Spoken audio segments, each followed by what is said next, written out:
Studio and Zen Space, and this is my friend Emily. She is a registered dietitian, and she also is an intuitive eating dietitian or coach. I'll let her tell you about that. But we wanted to get together today and just do a series in December about diet culture, intuitive eating, and body positivity around the holidays. So today we just wanted to introduce ourselves to you all and talk about why this is important. This topic is important to the two of us. So Emily, I'll hand it over to you. Awesome. So my name's Emily, and I'm a registered dietitian, as Danielle mentioned. But I think the most important part is I'm an anti-diet dietitian. So lots of people think when they see a dietitian, they're going to get like a meal plan or some really rigid kind of diet to follow. And that's just not the case. So we know that that's usually really unsustainable. Everybody kind of has a story about, they tried this diet and it kind of worked, and then they went back into real life and then it didn't. So noticing that cycle is kind of what prompted me to begin looking into intuitive eating and healing our relationship with food. It kind of goes into why I became a dietitian because, well, first I was in a nursing program, and then kind of decided I want to do more preventative wellness stuff. So nutrition just seemed more appropriate. And once I got into that, I realized, okay, I can tell people all day long to eat the right foods, but it really doesn't matter if we haven't healed the relationship with food first. So if people are like eating greens, but they have all this like childhood trauma of them like being forced to eat vegetables every day and they don't actually like them, you're not going to sustainably make that a habit. So it just became really apparent to me that everything's kind of useless unless we work on that relationship with food first. And who doesn't want more enjoyment in their eating every day? So that's another thing that intuitive eating really focuses on. Yeah, I love that. And I've actually worked with you on intuitive eating a little bit before, and I thought, it was really interesting and just like such a nice, different approach to what you normally get when you expect, like when you go to a dietitian, you kind of do expect like them to put you on some sort of a dietary plan and talk about macronutrients and micronutrients, and it's a little more scientific seeming, and then also like with a focus on oftentimes weight loss. And what I actually kind of went to you for, which is why I thought it would be really interesting to do this talk with you, is a little bit more about like intuitive eating, but also like healing programmed kind of diet culture that has been programmed into me, especially because I grew up in Hawaii, where you're basically wearing like a thong bikini all the time at a very young age. So diet culture really rears its head very early on there. I mean, there are oftentimes a lot of people that I knew had eating, I wouldn't say disorders, but like disordered eating tendencies. Right. Like one of my friends would lock herself in the room at lunch so she didn't have to watch other people eat because she was on a diet. And, and I did that quite a bit as well. When I was growing up in Hawaii, I mean, I basically didn't eat carbs. I had a friend who told me that everything that was white was poisonous toxins. Oh boy. White flour, cocaine, sugar, it's all the same. Oh, wow. That's drugs and sugar get compared so often.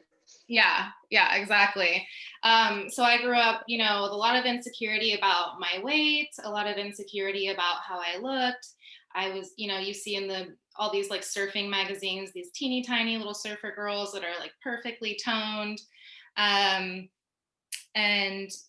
had a really unhealthy relationship with food pretty much my entire life. And to the point where, in my like 30s, I've really tried to heal my diet, like my relationship with food, but it's a process. And oftentimes you will also see body positive influencers on Instagram, and they make recovery look so easy. Like, yeah, I just decided that I'm body positive now, and look at me, I'm showing like my cellulite on Instagram.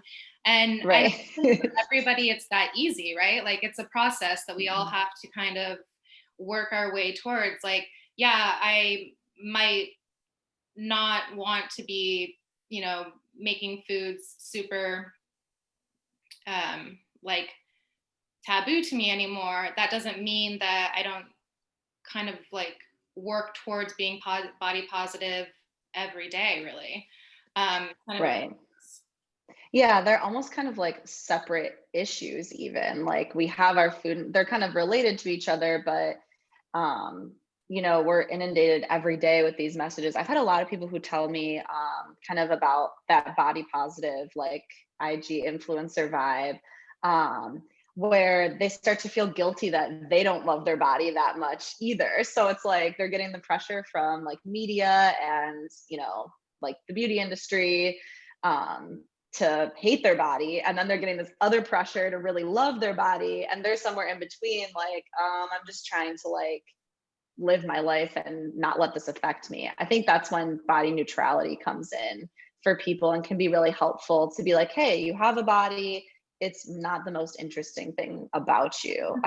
So I think that's a really good concept to work for that one, because and can be helpful like throughout the holidays. Like when you are having a bad body image day, it's like, you know, diving less into that kind of thought pattern and even just taking it away and being like, okay, that's happening, but that's not the most interesting thing. It's like the locking in the room during lunch thing you were mentioning. It's like, what do you lose from that? There's the socialization that, people miss out on. There's a lot of things that kind of diet culture steals from us. Yeah, absolutely. And that's so true. I mean, our bodies aren't the most interesting thing about us, but oftentimes, you know, it seems like women really do think a lot about their bodies. And um Yep. yeah, it's hard because it's like an insidious message that has been put into our culture, I guess, over time for many, many years. I mean, my grandmother is in her 90s and she still talks about how fat she is. She's not. She's Oh my gosh. this Yeah. tiny, teeny, tiny old little lady. She's 93 years Right. old, but it's just it's like ingrained in us at such a young age to talk about her weight, and it's exhausting at times. Mhm. It's exhausting when you get together with groups of people and that's all they want to talk about. It's exhausting to constantly be thinking about it. It's exhausting to be like targeted, through media with it. Mhm. um, and so that's kind of why I wanted to have this conversation with you, because the holidays are so triggering to anybody who's had any kind of disordered eating pattern in their life at all. So I thought it would be really nice to kind of talk about body positivity, like what an eating disorder is versus what disordered eating patterns are, intuitive eating, and whatever else we come up with. Yeah, definitely. It's super, super important around, especially more so like as we shift into the new year and people are so pressured to change. And so hopefully it will give you some tools that you can use to shift away from that this year. Yeah, absolutely. Let's make 2021 about actual health and not Yeah, about, like weight loss and yeah, those absolutely. typical goals that oftentimes you hear people talking about during the new year. Yeah, yeah, totally. It's always just to sell you something. Oh my gosh, I know. Mhm. All right. Well, I'm super excited about this. I hope that you all are excited as well. And you can definitely post on my IG at Holistically Driven or at Emily's IG, which is, Emily Rae Wellness. if you have any questions that you would like us to specifically address.